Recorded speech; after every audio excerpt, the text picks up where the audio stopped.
Hello, my peeps, and welcome to day 23 of the 25 days to an organized craft room. Today, I gotta move around so we're in our bad photography again. Today we are doing any area we missed.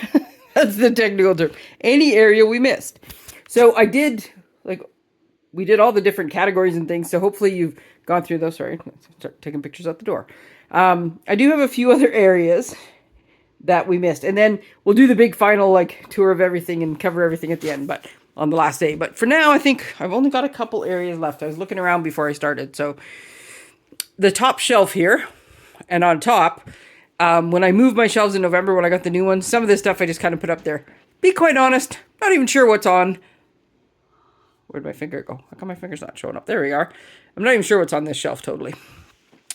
I do have these containers. I have 3 of them. One of them is, I think my sister, I lent it to my sister, but we had the label maker in it. So those came from a Stampin' Up thing. These little squares here, they're magnetic. So I could write what's in them and stick it on the front. And that way, if I change what's in them, then I can change what. I happen to know there's a bunch of cords and bits and pieces, things that I don't exactly know what they are, but I don't want to throw them away because they might be important. And one day I might be fixing some technology and be needing that cord. So that's what's in that box. So I have to clean up that kind of a mess. Everything else, sorry, I was trying not to do this too fast. Everything else we pretty much hit. I realized that when we were doing hand tools, I don't think I actually showed this chunk, but I have a scoring table, and this is the old trimmer, which I don't have any cutting blades for anymore. They sold out too quickly, but it scores really well. So if I'm doing lots of stuff in cardstock, I sometimes will use that because it gives a really good deep score. I quite like it. This basket is my Stamparatus, and I am happy to report that the new Stampin' Positioner will still fit in there. There's a dry erase marker right at the front. With the old Stamparatus, when you put it down, you could kind of, I'm doing this where nobody can see, you could kind of rub with it over top, and it would, instead of pushing on the plastic with your hand, it was much easier to use the smooth surface of that. The new one you push down, it has spring loaded. I'm going to do a video tonight, so you'll see later. So I don't know if that'll still need to be in there, but if not, I'll move it. And then this basket, which like I said, these fit so well on this picture thing. This is what I meant before. There's this tiny little ridge that fits just perfectly in there. But this is my embossing paste. These, I just keep them in the original. They've been used. I just keep them in the original package because it's easier. Here, I got to switch hands. And then I have a bunch, I'm going to look through these, and a lot of these I haven't used in a while, and some of them fell out on the floor, so they're not even in their containers anymore. I usually keep the masks in their plastic bags, because a lot of the masks, this one for example, have lots of bits and pieces to them, and so they catch on everything. So it is much easier to keep them in their little groups, in their little bags. I have not used these in ages, the little piercing mats. I think I might finally be getting ready to get rid of those. This one, I don't even remember getting these, but there's this huge heart one and star one. So some of these I might weed out a little bit. I have some new masks that I like to use more, but anyways, that's this chunk that goes in there. I think, this time I'm going to try to turn slower. Hello outside. I think I may have mentioned this little rack that I have, but I don't know if I showed it.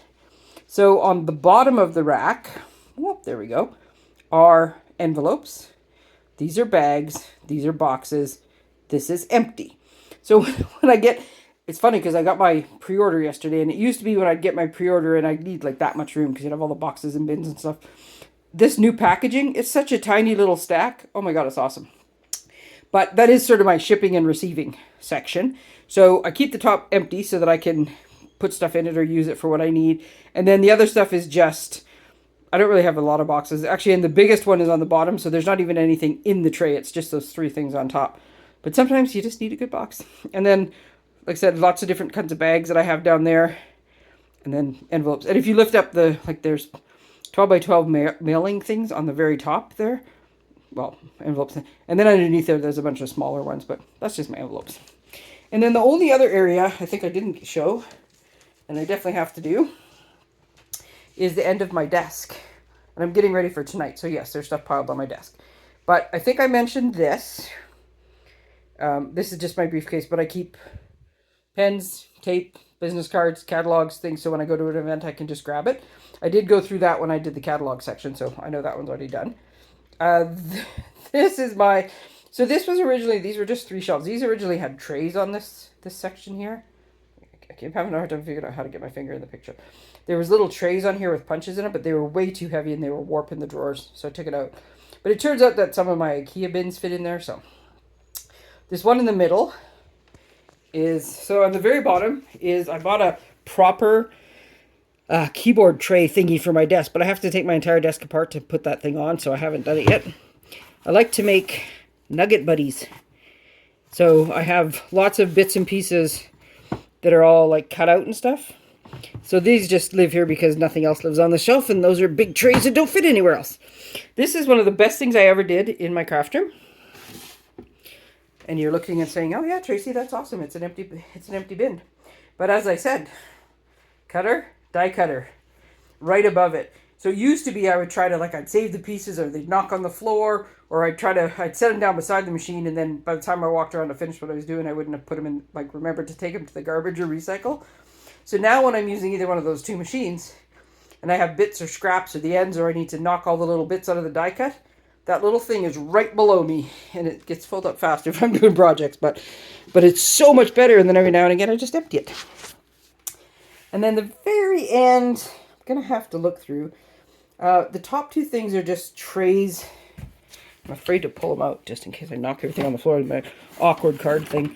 So these are just trays I use if I'm doing, like, I have the one little bin here on my machine, but if I'm doing lots of things where I want to keep it separate and keep pieces for class, I have these 2 little trays that usually just sit in there. I'm not actually sure what's, one of them is like some old projects and kits. And this is, oh, wreaths, that's what that is. Okay, so those things need to be looked at, and I need to kind of go through and figure them out. But after that, we will have been through all but one of the sections in my office. So which we're gonna do tomorrow, and then big wrap up on Saturday. So for today, any area we haven't touched, that's the area you need to go through. So organize it, purge it, keep it, whatever you need to do to make that area all spick and span like the rest of your office. All right. Thanks, everyone. Have a great day. Happy organizing.